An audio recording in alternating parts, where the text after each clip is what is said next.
Ayan, it's garden time. Ayan, dahil nga spring na dito guys, magtatanim ako ng mga gulay. Ayan, nagtanim ako ng bell pepper. Ito siya guys. Ayan, nilalagay ko lang sa mga pot.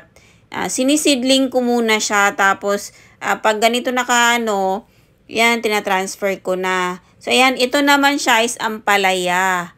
Ayan, paswertihan na lang kung sino yung success sa kanila dahil nga kulang ako sa taniman. Ayan, hiniwalay-hiwalay ko tapos lalagyan ko siya ng fertilizer para naman medyo mas okay yung tubo nila.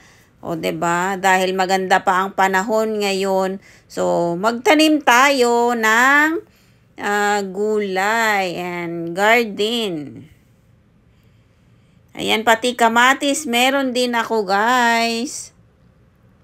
Sili, sibuyas, talbos ng kamote, kung ano-ano na ang mga itinanim ko. Yan, nalagyan ko siya ng fertilizer.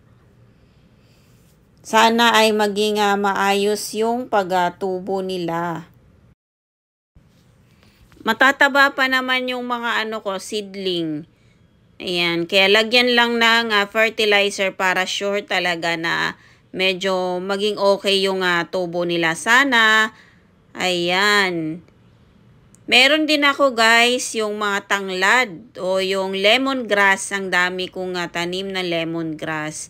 Ayan. At saka oregano. Madami din akong oregano. Ayan. Tatalian ko siya guys kasi nga siya para hindi maging makalat. At saka maging din.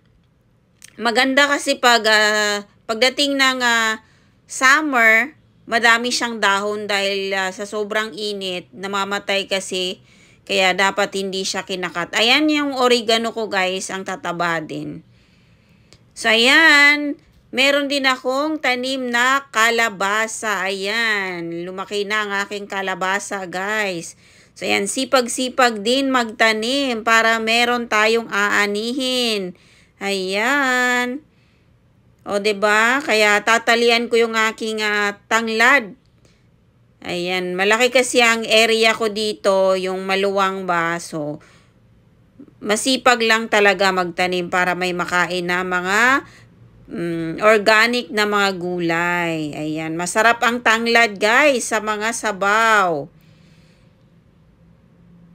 Ayan, tapos ko nang natalian at kitang-kita ng aking kalabasa. O, ayan. So, yan lang guys. And thank you for watching. And God bless po sa ating lahat. Ayan, sipagan lang po natin magtanim para meron tayong aanihin in the future.